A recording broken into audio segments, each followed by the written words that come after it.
Please welcome, from NetApp, Chief Technologist, Cloud and DevOps, Ingo Fuchs. Hello, wow. Thank you. Did you like the video? Did you like that? All right, good, excellent. So in true DevOps fashion, Joseph on my team put this together last week. So congratulations to Joseph. Thank you very much for doing that. Did you notice the beard? That is actually my beard, superimposed. It's a little bit weird to see that, but okay, that's a different topic. Well, welcome to this presentation on DevOps. I hope you're as excited as I am. You can probably hear it in my voice. I am truly very excited to share with you some of the best practices and findings about DevOps with some of the experts from NetApp IT that can share with you how to truly make DevOps work in everybody's environment, your customer's environment. So we're going to explore the DevOps journey with that example. Now the thing is, you can't really escape DevOps, because DevOps is kind of a must-have these days. When you think about the flow from digital transformation, right, you're transforming your business, how are you going to do that? Well, you can do that with software. And what's the best way to write and deploy and host software? Well, it's DevOps, right? So it's kind of a must-have today. When you're on any kind of transformation project, DevOps is a critical part of this. You can't escape that expectation and those changes.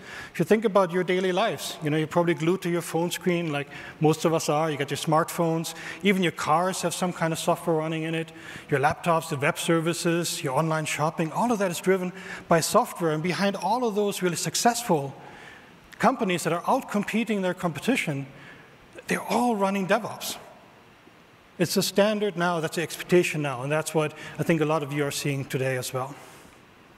And so I want to use an example. Anybody in here like cars? A few people, 2, 3, couple. So I like cars, so I want to talk about cars. So when you think about Tesla, most people think about Tesla as, kind of an electric car company. And I have to admit, that's not really all that interesting. That's some batteries and some engines, it's good. But what's fundamentally different, what Tesla has done, is that they built a mobile software deployment platform. That's really what they have done. So here's an example. What they did when the Model 3 came out is quite interesting. So Model 3 was released. Consumer Reports anonymously bought one of them. If you're not familiar with Consumer Reports, what they like to do is buy cars, put them on a test track, drive them around a little bit for fun. And then they do some tests. And one of them is a braking test. So for those of you that know your cars a little bit, when you repeatedly use brakes, you're going to get some fading in your brake performance from heat. And they did that with the Model 3, and the braking performance went from normal for a sedan to that of a Ford F-150. Now, I'm German, I'm not going to comment on American car manufacturers. But apparently that's not very good, right? So that led Consumer Reports to say, we can't recommend this vehicle. And that's, of course, not a good thing for anybody to hear. And so Tesla analyzed the data, got the data, analyzed the data, and said, you know what, we can fix this. And within 9 days, they rolled out an over-the-air software update that fixed the braking problem. And that is absolutely amazing. That's astounding. I can't even get an appointment at my shop to bring my car in to get a map update from my navigation system. So that's totally different. That's a really, really dramatic change. That's a dramatic transformation. And that leads to kind of that iPhoneization or Androidization, if you prefer, of the car manufacturers, because this is now an expectation that people have. Another feature that Tesla rolled out that I personally like. Anybody in here like dogs or has dogs? Quite a few of you? All right. So I do too. And so what happens, you got your dog in the car, it's summer, you go into a grocery store, you park your car, you're like, oh no, the dog's in the car, I can't park, it's dangerous, right? So you drive home, you didn't buy groceries, you just heat up that frozen pizza again. With Tesla, with those big batteries, what you can do is you can just let your air conditioning, you can just keep your air conditioning running. So the dog's in your car, 68 degrees, listening to some reggae music, it's cool, right? Everything's fine. People around your car don't know that. All they see is a hot vehicle with a dog inside. They're going to break the window and rescue your dog. So what Tesla came up with is an over-the-air software update for free that enables dog mode. And what it does is essentially turns that big display that they have on the dash to say, dog mode is active, it's 68 degrees, the dog's listening to reggae. I don't think they actually do that, but the dog is fine, right? Don't break the window. And that is just that amazing expectation that these buyers now have. Are they going to go back to traditional car manufacturer? Probably not. It's going to be really, really challenging. And so if you think about your industry, your customers' industries, this is happening all over the place. True innovation today comes from software. And so if you don't have DevOps practices in your environment, chances are your competitors have a good chance to outcompete you. And that's a true challenge out there. So I want to start a little bit with a very basic question that I get a lot, like what is DevOps and where can I buy it? And you, thank you, Dave Fitz. You know, he has been sitting there like frowning and waiting for me to get to the point, so thank you, I appreciate that. So where can I buy it? So I actually get that question, it's amazing. You know, is there a service I can subscribe to in the cloud? Is it a product I can buy? And no, that's not it, because DevOps is a lot more than just a product or a tool or a service. And really what it boils down to is that it's all about people, culture, and process. So if you look at any successful DevOps project, it starts with the people. You need to get the people on board. The people need to support the project. If you don't have the people engaged, you have lost. You know, think about this, because as part of DevOps, you're probably going to tell one of your engineers in your IT group to automate themselves out of a job. How do you think that conversation is going to go? So you need to think about what it means to the people. What is their future? What's the vision for that role after DevOps? And processes. Well, I guarantee you when you start the DevOps project, you're going to look at every single process within Ops and within Dev, and you're probably going to change a lot of them. So you need to be prepared for that impact that that has. And you need to have executive sponsorship to make sure you actually have the support from the top that you can execute on that, and that people can't roadblock you. Our CIO is sitting there in the front row, and he's nodding his head. So good, I got Dave, I got Bill. Okay. Now I'm just waiting for George. I don't know if he's in here. The last part is tools. So the last part is culture. It's like your role changes, like how you work changes. One of the things that we have seen is really incredibly successful is if you're changing the way you organize yourself and the way that people think about working together. And that can mean that, you know what, I'm not part of the problem anymore, I'm not part of the solution. I'm not going to complain about IT sucks. I'm not going to complain about developers annoy me. You know, we need to change the culture and how we work together. And so my team thought it would be an interesting idea for me to use this picture to illustrate how this works. Actually, let me talk about transformation first before I do that. So as part of DevOps, all of us need to embrace transformation. All of us need to think about what does this mean to me. And so organizationally, what that can mean is that you break apart existing teams, and you take the people that were in these different teams and put them into the same team. Now imagine if your developers and your operators are part of the same team. They're sitting in cubicles next to each other. They report to the same boss. Now they can only succeed or fail together. And that eliminates the finger pointing, the throwing over the fence, and all that kind of stuff. And personally, that can also mean, you know, what is your future? What is your career? What does this mean to what you're going to do next? If you can eliminate 90% of your workload through automation, what are you going to do with all of that time? And so my team thought it would be a fun idea, now I'm getting to it finally, to use this picture to illustrate personal transformation. This is me, believe it or not, just a few short years ago.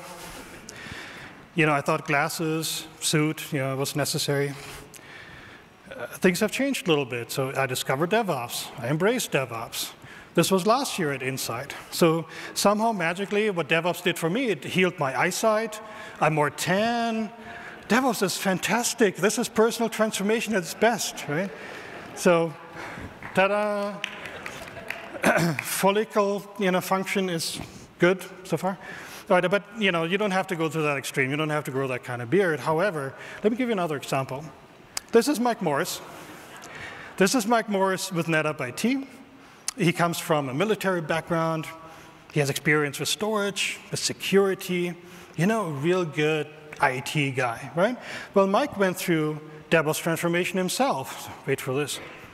You're going to laugh. Told you. Yeah, this is Mike today. All the transformation was internal. You don't need the beard, if you are actually competent. So there are different ways of doing this. And so with this, actually, I want to introduce our beardless leader, Mike Morris. Mike is the Senior Director IT for the Cloud and DevOps platforms here at NetApp. Mike.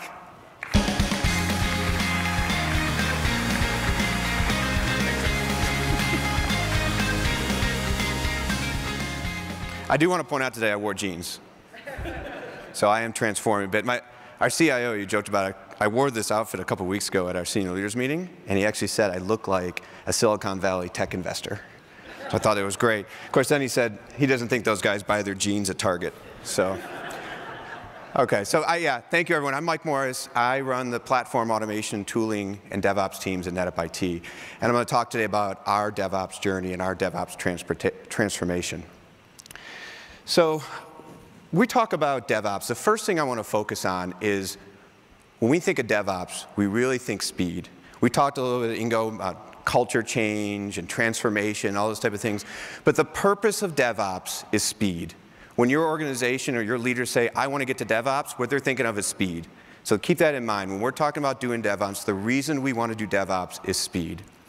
But with anything we do speedy, we bring risk into play. So automation reduces risk. So when we combine those two, we can really do DevOps in an effective way.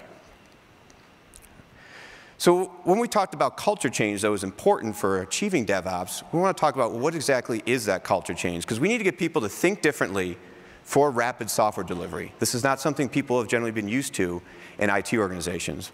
And culture change is needed to get people used to speed through automation. So when we think about what is that culture change, though, well, what is it? Well, the problem with culture change is that developers love features. They love innovation. They love new technology. They want to go fast. Operations, though, doesn't really always want that. They want stability, predictability, and they want low risk. And those two organizations live on opposite sides of our application environments. Dev wants to go fast and they love speed. Operations want no risk. And we need to get Dev and Ops to understand those different needs and find a way to work in a coordinated, Freudian slip there, coordinated way so they can move fast. Okay? One of the best ways to start your culture change is standardize and automate. This helps with the culture change that you're trying to achieve when you get to DevOps. Ops loves the predictability and simplicity of standards. They're consistent, they're repeatable, and operations loves that low-risk environment. And Dev loves the speed of automation. They want new capabilities and features and characteristics really quick, and automation gives them those capabilities. So automate everything you can. When you start your DevOps journey, you're thinking about all the processes and technologies that are going to go into that. Automate everything you can based on standards. A great way to start your culture change toward DevOps.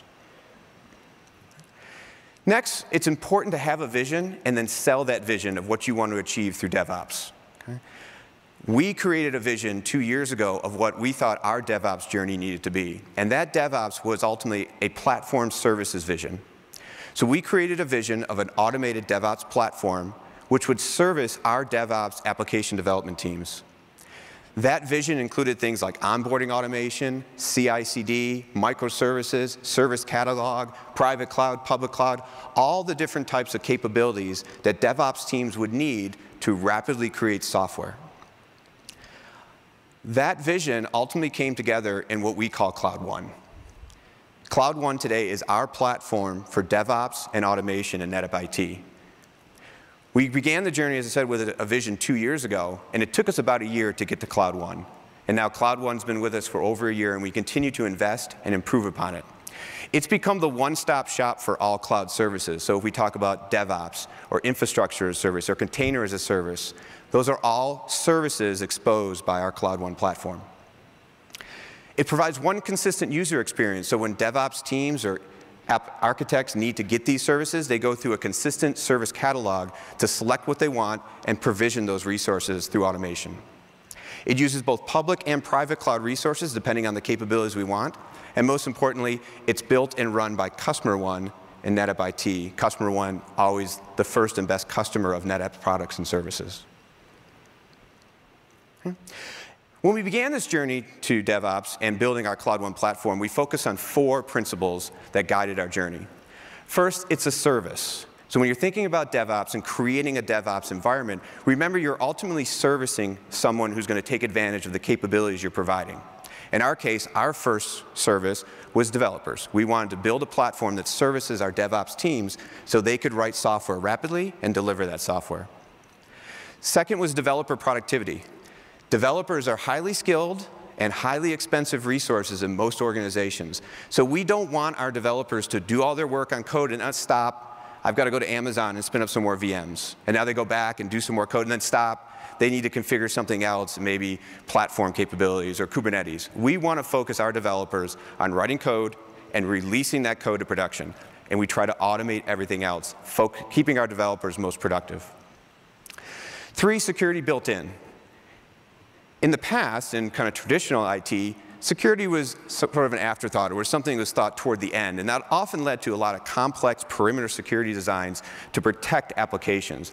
We wanted to stop that type of paradigm and from the beginning build security into our environment. So we automated security into our platform from the beginning.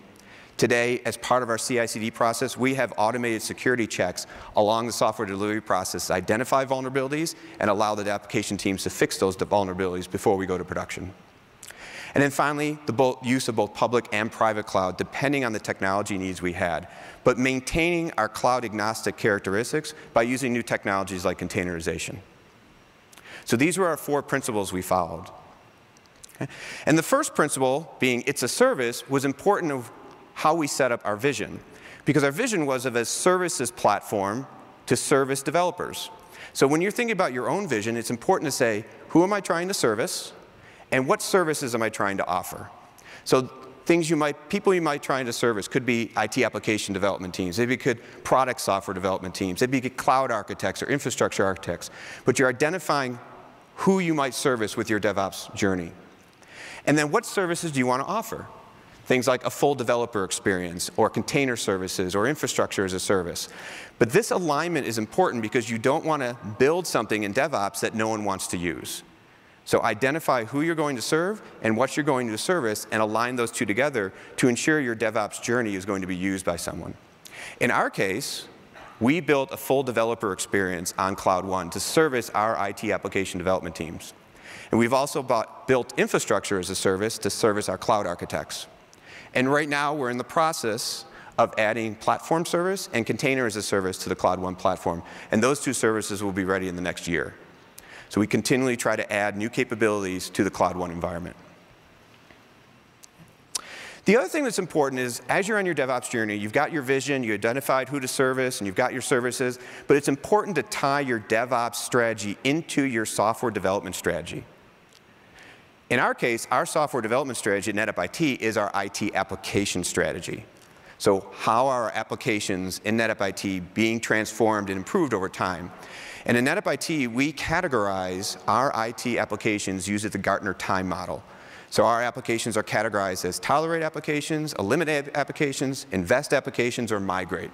And really, the invest and migrate applications are the ones that we're thinking about toward the future. Some of the applications in invest and migrate will go to software as a service. But some of the applications in those categories will need to be custom built, because those applications are unique to NetApp. And when we build those custom applications, those applications are now going to be built on Cloud One.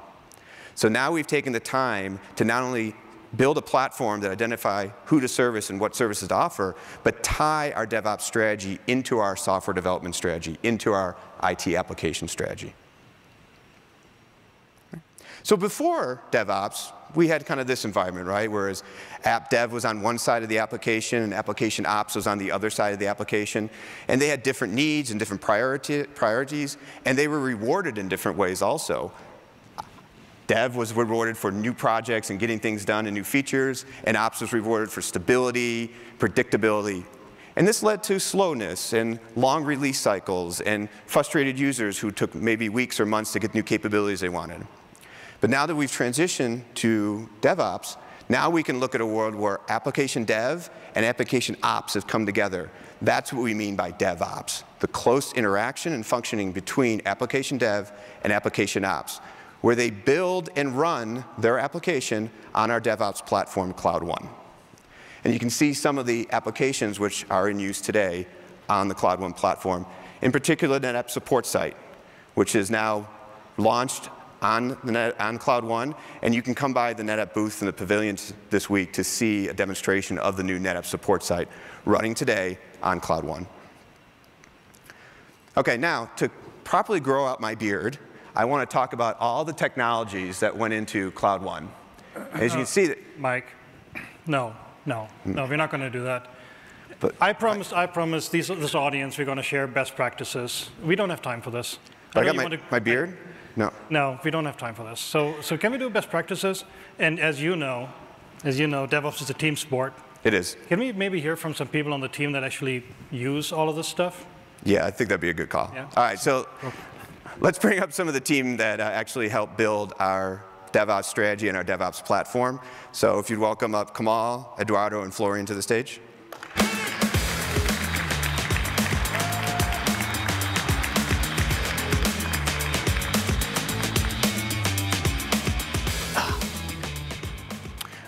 All right, guys, so what we're going to do is have a little fun with this, right? So we're going to play Pardon the Interruption like it's on ESPN. And what we're going to do is put each of you on the hot seat and give you 3 minutes to give us your perspective on DevOps and how that influences your role in NetApp IT. Okay? All right. If you don't get it done in the 3 minutes, we're probably going to ridicule you in some way, but we'll have fun with it. Okay? So I think, Kamal, you're up first on the hot seat? Yep. I like it. So Kamal is our cloud architect and was the leading technologist behind Cloud One. So I didn't get to talk about the big, complex slide there, but Kamal was the brains behind all the technology in our environment. So Kamal?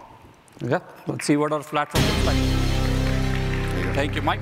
I like how you put a deadline before the project started, so that's good. Okay. All right. Are you ready? We're going to start the timer. All right, let's go. Start the timer. Woo. All right, thanks, Mike. I think we like the culture and the hero talk, but yeah, let's talk about some real stuff, right? What goes behind the platform. So let's switch to what we're doing. So just to recap, ESPN style, what Mike said, we have built a shared self-service platform, which we are giving as DevOps as a service to all our application team, not just one. And in this environment, our goal is to make sure our application team just focus on the application code. We really don't want them to worry about any tools, process, or automation, which goes behind the scene, and take DevOps as a service for their use cases. So what we have is the platform. So we're going to take a look at what goes in building a platform like that. We think there are 6 core capabilities shown by 6 boxes above. And we're going to take a look at them in the way how a DevOps cycle flows, right? So let's go down. So first one is definitely code and binary management. DevOps starts with the code. So you need to have a robust code management system where multiple teams and developers can come together and collaborate on the code. It needs to save all its code branches and versions. And we need to track every single change in there, like for what feature or for what bug the change was made and by which developer. Once you have a version management system, the next one you need is CI/CD tools, right? So now you have the code. The code needs to make a journey from dev to stage to production. And for that, you need automated workflows. And these workflows also are called DevOps pipelines. So tools like Azure DevOps and CI/CD tools are constantly looking in the code branches for changes. And as soon as a code is detected, the pipeline is kicked off. At the end of the pipeline, either the code makes it to the next level, if it passes all the steps, or the developer is notified, yeah, tough luck, buddy, try again next time. So once that is done, automation tools comes into play, right? So if you look at a pipeline, there's a lot of steps in it. And each step has a lot of automation tasks which needs to be done behind the scenes. And those are all automated in these automation tools. So let's say one of the steps could be fire up a new infrastructure. So it could be a playbook and a tool like Ansible. Bring up storage, bring up compute, mount the storage, get the load balancer. You get it, right? So you do. So yep, it's just a script behind the scenes. If you have an application which uses Kubernetes, the Helm charts come into play. These are deployment managers for Kubernetes workload. The idea is, as a platform, we don't only not provide just the pipelines, but all the automation which goes behind the scenes to make the pipeline work end to end. Next are quality tools. These are really important. Their sole purpose is to find issues, just like Mike does, I guess. So, and find them fast, right? If you look DevOps, one of the key principles is to fail fast. So tools like Selenium could be one of the steps in the pipeline to say, hey, go check the code for the functionality. Or tools like Coverity, go check this code for security issues. So they run scans as a process and will flag these are the issues out there, and developer has to fix it. They also have enforced policy. Come on, you realize DevOps is about speed, right? OK, keep going. OK, this is important. Cool. You're doing a great job, but as an architect, it's great work, but typically late. Yeah, OK, keep going. Well, with DevOps, everything goes fast, so I think the timer has some problem. We'll have to check. OK, anyway, so Coverity would flag all your security issues, and not only that, they will help you enforce the policies, right? So based on the quantity of the issues found, or how many of them were found, you can have policy. The code can proceed to dev, but not to production, and you can enforce policies like that. Next comes, every application needs some infrastructure to run, so the platform has to provide the platform or the infrastructure where it would run. And this could be your public cloud, private cloud, hybrid cloud, multi-hybrid cloud, I don't know, whatever cloud you want to call it, all of those, right? So we have the multi-hybrid cloud deployment. And the platform, but the key is it should be API-driven, right? There should be no CLI. It is consumed by automation tools and through pipelines end-to-end, so nobody has to go look into where and what has to be configured on CLI. And the idea is it has to provide all the modern application stacks and containerization, so application teams can build all the cloud-aware applications on top of that. And last but not least, this is my favorite, right? That's the observability. This gives you real-time insight into how your DevOps platform is looking like, how the code health or the platform health is throughout the DevOps process. You need to have key metrics and KPIs here, which will serve back as the feedback loop back into the DevOps process, what next level of optimization you should be doing. And again, start the same thing, make a code change, and the whole thing flows again, right? So that's the idea. So that's a lot of stuff. But good part is it's all automated. And our developers have to not worry about any of that. So that's provided as a service from the Cloud One team. In Cloud One, with few clicks of a button, they can get their application onboarded and ready to do DevOps within 15 minutes. And in legacy environment, this would take them months. But here, it's all auto-delivered to them with full integration end-to-end, permissions, access, everything set up. And now, our developers like Florian have a lot of time and don't know what to do with it anymore. But I do see them active a lot on Facebook, so we'll find out what's happening there. All right, thanks. Thanks, Kamal. Hey, thank you. So next on the hot seat, I'd like to invite Florian Lippisch up. If you remember back to the slide where I showed the DevOps working together in the Cloud One platform, well, we built the Cloud One platform to service DevOps team. Florian is a manager of one of the DevOps teams, and he's going to talk to you about his world as a developer, how it's changed with DevOps and with Cloud One. Perfect. Florian. Thank you, Mike. All right, ready to start the time? Now, you do DevOps, so you'll get this in 3 minutes, right? Yeah, I see. The developers have to catch up on the time that the architects. All right, start the timer, please. All right. OK, so let me get started. Well, you know, from a development standpoint, this has actually been sort of an evolutionary process for us. So certain DevOps practices like continuous integration and continuous deployment, we have done already for quite some time. But we basically had to manage our own build and deployment environment, which took a significant amount of time from us. And everything that came down to infrastructure-related tasks has taken a long time because we had to do it the traditional way. You go, you open a ticket, there are some approvals coming and manual processes involved. At some point, you get your environment and you can continue. But that was slow. And even though we got stuff done, it wasn't really scalable nor consistent across the different development teams that we had. And this became really apparent when we decided to rebuild our NetApp support site, which you heard Mike talk about. It's, I guess most of you know, it's our, the entry point for people, for customers, partners, through the web to get support, open cases. We have more than 300,000 unique users a month, so it's a pretty important piece of our infrastructure. But the site kind of was built on a monolithic stack, which we wanted to change and start over. So our new architecture that we went for was a microservice-based architecture with a single-page application UI. And microservices work really well for this particular use case. They scale better, they are easier to manage, much easier to test, to automate those tests. We can easier automate, manage our resources, we have smaller teams around them, and the overall ecosystem becomes this way more resilient and more stable. And I could go on this one, but the key point is that every microservice is like a product on its own. So every microservice has its own repository, its own built-in deployment pipelines, its own containers, and so forth. So you really, really require a lot of automation in order to have this even be manageable. And to give you an idea, so our new support side, we have 25 microservices right now. But as we add more features to it, this is going to grow. And therefore, our old approach would simply not have scaled. And this is where the Cloud One platform has become really convenient for us, because we can just go there. When we decide we need a new microservice, we put it in the self-service portal, and 15 minutes later, everything is set up end-to-end. We don't have to wait in the middle, look at Facebook. We can just go straight on and develop and deliver value, right? So, now that we actually have the support side live, and as Mike said, you can actually have a look at it at a smart bar.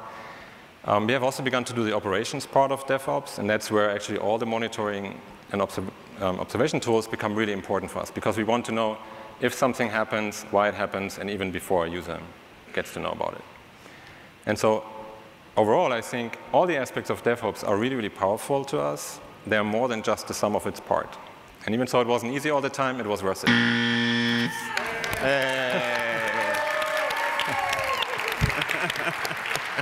Thank you. Awesome. I knew you could do it.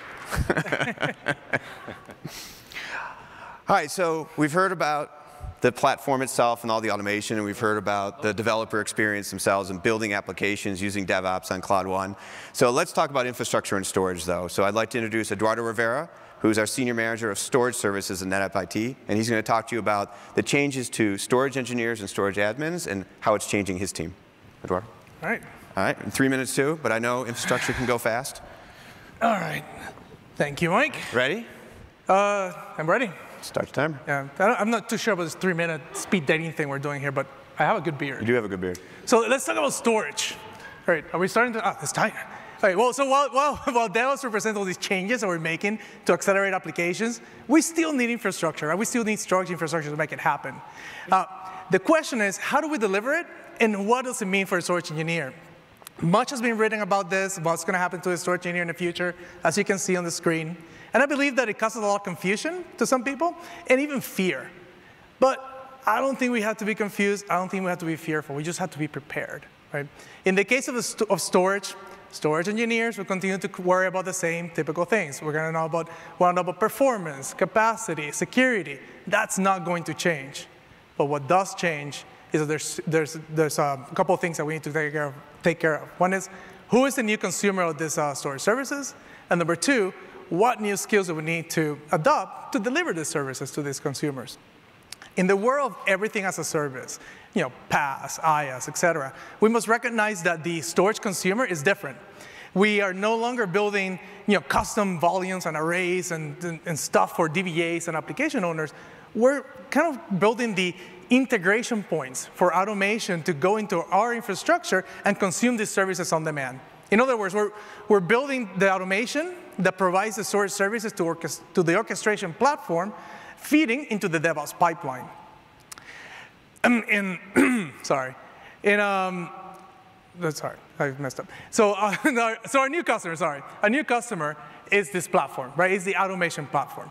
For the customer, we don't want to hand over individual volumes. We want to define through code the access and the rules that the platform needs to consume the resources in our infrastructure.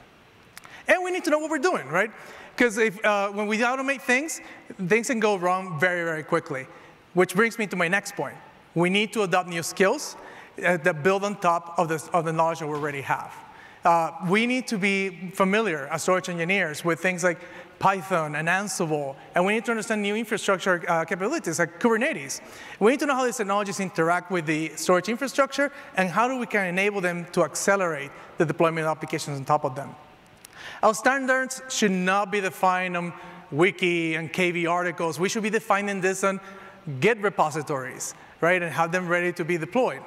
So in this new paradigm, we need to empower the use of storage services through automation.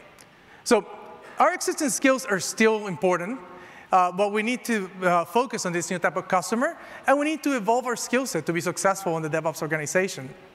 So to the storage admins in the audience, go learn some coding, learn how to manage the infrastructure with code, and take advantage of the new features that we have in ONTAP and other products that enable these platforms. And that's how you do it in 3 minutes. Did you just drop the mic? I dropped the mic. I think it was a drop the mic moment. I'm done. That was awesome. All right, guys, so for the last question we'll have is we're going to do it as a group, right? Now that you're a synergistic DevOps team, we're going to have one question all of you address, still in 3 minutes, though. Okay? So what I want to ask is, from all three of you, is how do NetApp products and NetApp services and technologies fit into our DevOps journey and our DevOps platform? Okay? So we're going to start the timer. I think we're going to start with Eduardo this time. So I was saying at the end of my talk here, so we have new integration into things like ONTAP, right? ONTAP is not only on-prem, but on the cloud. We have REST API. We have ways to programmatically integrate into this pipeline. We're building things that are private cloud on HCI, right? A scalable platform that allows us to maintain the DevOps platform. And then we have things like Trident, right? Trident is actually enabling our OpenShift or Kubernetes clusters to talk to storage on ONTAP and Element OS. You put these things together, you create a platform based on NetApp technology. Awesome. Kamal? Yep, sure, Mike. Yeah. As cloud architect, I know storage. We used to use storage as NetApp, but not too much plugged into what was going on. But now I would say we have a real portfolio which helps where we want IT organization to go in the cloud, right? It helps with our IT adoption. Some of the things Eduardo touched upon, Trident and Ansible really play in our containerization and orchestration strategy. Private cloud is all HCI. That's our Cloud One platform. We are using HCI as the base platform. Now with cloud migration, when we move applications from Cloud A to Cloud B, Cloud C, the same ONTAP technology we've been using on-prem now available in all three clouds, right? So we don't have to custom fit apps as they go from A cloud to B cloud, production here, DR here. Makes it so easy. And then last but not least, NKS, right? Single point of glass to manage all our Kubernetes clusters across different clouds. Definitely work towards our vision, right? Any cloud, one experience. That's what we are trying to strive. How much time do I have? Can I go more? No, Let's give Florian a chance here. I can be late. No, sorry. Florian? Oh, that's it. Thanks. Thank you. Thank you, Kamal. Well, the short answer is I don't care. But let me explain this, right? So from a developer standpoint, the platform actually acts like an abstraction layer to us, to the infrastructure. We're developing code that runs in a container. And where this container is running, where the storage comes from, all these aspects are invisible to us. And that's a good thing, because we can focus on actually developing things. So even though we know that there are good NetApp products beneath, and as I said, as long as it works, we are happy. Awesome. I mean, this being said, there's one product actually that we use for the support side directly, that's StorageGrid, to store software binaries for downloads. And that's actually a really good use case. But that's something we kind of talk directly to StorageGrid and not go through the platform. Awesome. OK. All right, look at that. 35 seconds left. Oh, wow. How's that for DevOps speed? All right, so as a team, now we can do DevOps well, and we do it with speed. So we have something for each of you guys. Now that you've achieved DevOps, we have beards for all of you guys. I don't think I need a beard, but yeah, well, you're improving your beard. You're definitely getting a beard. Come on, congratulations, guys. Holy crap. Awesome. Wow. All right.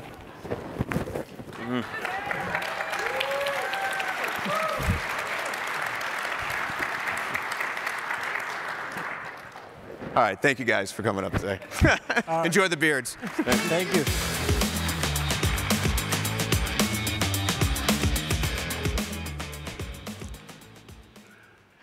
All right, so what I want to finish up with today is talk about getting started. We talked about promoting culture change. We talked about creating and selling a vision. But now let's talk about getting started, how we got started, and how all you could get started with DevOps.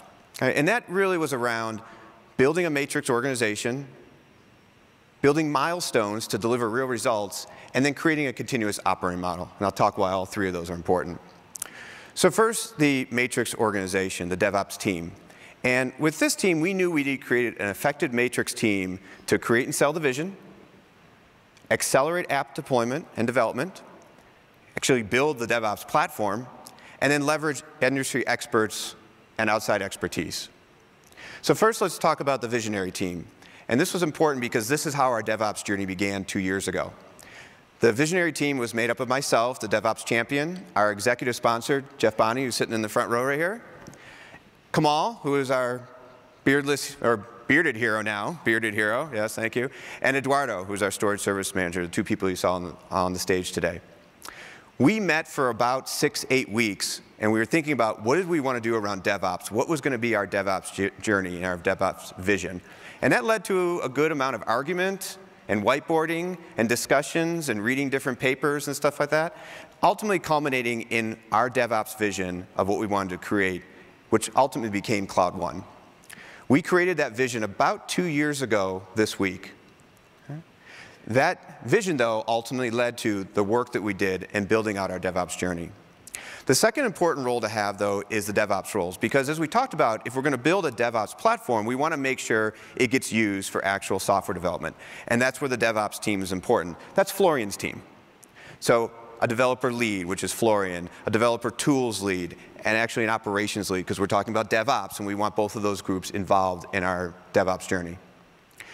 Next was the platform team, and this is where all the technology and automation and cloud comes into play. And as you can see, the skills range in the DevOps platform team from cloud to infrastructure to automation to containerization.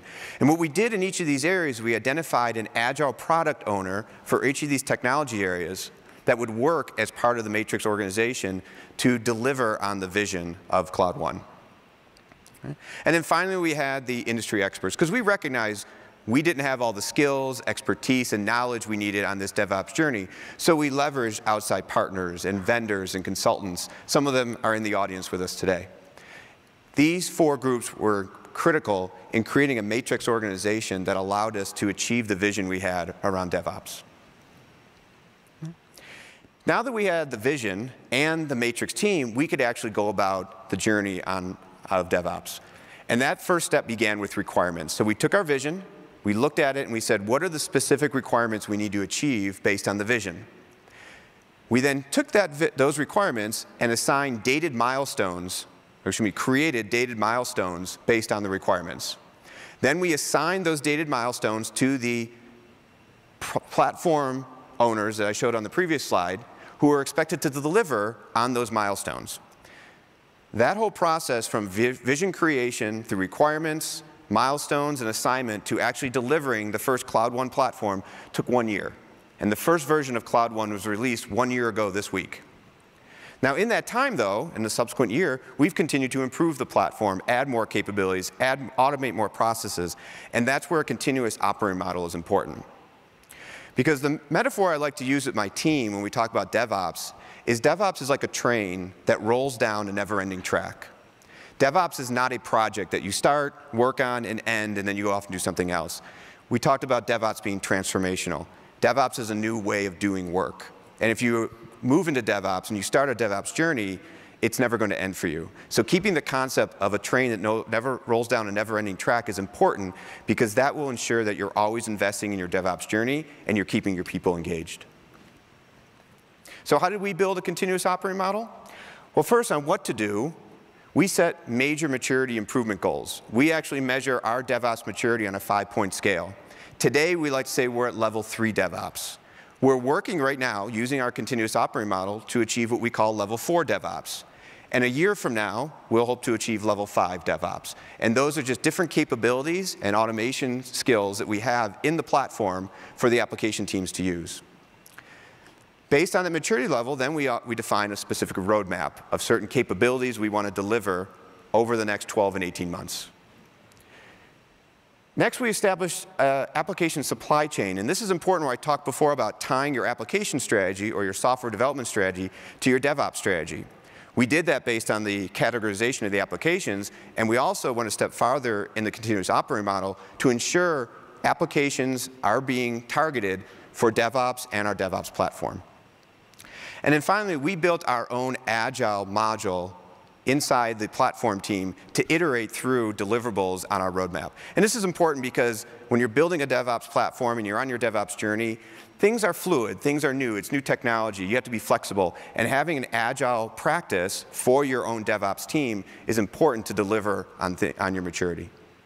And then how do we do it? I mentioned before, keep key engineers engaged. This goes back to the train metaphor, is that this is not a project where you start, do some work, and end the project and people do different things. This is a train that rolls down a never-ending track. So keeping key engineers engaged is important. One of the ways we do that is the second bullet, is we've established regular governance meetings to review the deliverables we're working on. In our case, we meet every Tuesday at 12 o'clock with all the product owners you saw on the matrix team on the previous slide, and we discuss what we're working on, what are the timelines, and what new initiatives do we need to start off in pursuit of our maturity goals. Kamal holds regular architecture meetings to address technical issues, and then we've instituted a steering committee with key leaders, such as Jeff and our application leads and our other application owners in NetApp IT to influence the path we do on our DevOps journey, and also to keep them informed of what we've achieved. So what does this mean for us, right? So Kamal kind of mentioned this before, but when we talk about speed, what used to take multiple tickets and a lot of time to complete is now one self-service request. When an application team needs to onboard their application onto the DevOps platform, it's one self-service request through a self-service portal. They go into the self-service portal, they select what they want from an application stack perspective or database perspective, and they submit. And in 15 minutes, their application is ready to be developed on the platform. So what used to take weeks now can take hours. Within hours, an application team can be using the platform, writing code, and releasing that code to production. And a lot of those tickets were manual. When we used to, in the past, people would submit tickets to get things done, build infrastructure, build a platform, set up this project for me in Kubernetes. Now, we've automated all that. And that's important as we go about talking about culture change, standards, and automation. And then finally, security. What used to be ad hoc or thought of at the last moment, now we've built security into the process and into the automation. So much so that today, in our CI/CD pipeline, we have automated security vulnerability checks as software flows through the CI/CD process. So not only have we achieved DevOps, but we've achieved DevSecOps. So when we move code to production, we know that code is secure. Okay? If you'd like to see Cloud One DevOps, come to our booth this week. We're at booth 44 in the pavilion. We can go through deep dives into technology. We can look at the automation in the platform. We can look at how the process we do. We can talk about team organization. Anything you want to learn about our DevOps journey or our DevOps platform, we'd love to talk to you about. Okay. With that, Ingo? All right, fantastic. Good job, Mike. Appreciate it. Thank you. He has earned his beard. Come on. This I want to see. This I really want to see. Yeah, the Army they kind of frown down beards, I just want to say. Great. Can we take a picture? Can somebody take a picture? We need a picture. Oh. My beard fell off. Oh. There you go. It's a platform failure. All right, fantastic. Thank you so much. Really appreciate it. All right. So to wrap things up, we're almost done. I know you're eager to get out of here, but we have a lot of good stuff still coming. So you saw a version of the slide with Kamal, and we're still going back and forth on who is stealing this from whom and all that kind of stuff. But we're both using it. I wanted to add a little aspect to this. If you're a channel partner and you're engaged with your customers, you're trying to work on improving customer speed for their business, and maybe you're engaging in a CI/CD opportunity, maybe you're engaging in a cloud opportunity, one of the things that you should keep in mind is that a lot of times these 6 different pillars of core capabilities are actually managed by different groups. There are different decision makers. There are different buyers. So what that means is that if you're engaging in one of these opportunities, for example, in CI/CD, maybe you don't close the deal. You got 5 more to go after. And that's an incredible opportunity. If you're a customer, the great news is that if you're going through these 6 different capabilities, NetApp has functionalities and has offerings in all of these areas that can help you be more successful in your business. And I'm not talking about rip and replace. I'm not talking about you getting rid of everything that you already have. All of the NetApp products are part of the DevOps journey. All of the NetApp products are supported in our core capabilities, meaning that you can actually use what you already have as part of your new DevOps journey. That's really important. Now, if you're a customer or a partner, you might be thinking, I have some of these skill sets. And other skill sets maybe I want to learn. But there might be other skill sets where you say, you know, I'm not in the business of IT. I don't want to build these skill sets. You can augment the skills that you might not have, either through NetApp partners or through NetApp professional services. We have a full set of professional services offerings between our partners and our own to support you on every single step of this journey. You're not alone. We're partners in this. So that's really key as well. Now, the other thing is that you're not the first people to actually use this stuff, right? Nobody wants to be an early adopter because there comes risk with this. So if you think about what we have done in automation over the last few years, I'm going to use Ansible as an example. Ansible is used by about 43% of enterprise IT shops today. So it's the market leader in automation. So I'm just going to use them, but it's very similar numbers for others. 96x performance improvement in delivering and provisioning storage for your application operators and your developers. This is not 96%. This is a factor of 96. This is a dramatic improvement in your speed delivering resources to your constituents. Now, this is going to give you back a lot of time. You can do really strategic things now with all of that time that you have. Or actually enjoy your weekends. Get to meet your family again, you know, that you haven't seen in 2 months. This is a great opportunity to improve and automate your environment. If you look at containers, most of you should be familiar with Trident, and the team has been talking about it a little bit. But as a reminder, Trident is this plugin that sits between all of the NetApp infrastructure and all of the container platforms. And what it does is that it really creates that very seamless experience of simply consuming storage for your containerized applications. As far as we know, just the customers that we know about, we have over 400 customers managing more than 3.5 petabytes of storage through Trident. And keep in mind, Trident is fully supported. So if you ever have a support issue, as long as you have any NetApp products under support, Trident is supported. You don't have to do any special paperwork or anything like that. You just download this open source project, you use it, you have support. You can call 1-800, you can go to the new support page, or you can go on Slack, whatever you prefer to engage with us. That's very important as you're rolling out enterprise applications in containers. And then finally, when we launched NetApp Kubernetes Service, I think a few people were asking, you know, is that really the right thing to do? Is there really interest in the market for another container orchestration service?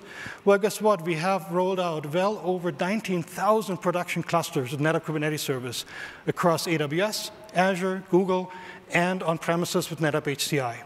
19,000 clusters in production that are running today. That's absolutely incredible.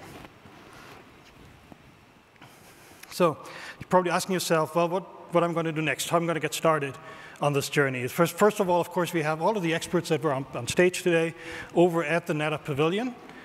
Join us there in the DevOps area. We have a dedicated area. We have a great demo actually today, this afternoon at 4 o'clock, so you have just enough time for restroom, coffee, you know, whatever you need. Run over to the Pavilion area. And then we have some really interesting breakout sessions coming up that are going to provide the customer perspective. So you're going to hear from your peers like Verizon and Hughes Network about how they have embarked on the DevOps journey together with NetApp. And then finally, I know that inside gets really, really busy, right? Inside there's a lot of stuff going on. You can just go to the pub. I know that sounds good, doesn't it? You know, the pub, get a nice. So NetApp.io is just what we call the pub. This is where you can join us, and you can engage directly with our developers and our technical experts. You can download source code. You can download code snippets. You can watch tutorials. You can watch demos. This is where you start your journey with NetApp and DevOps.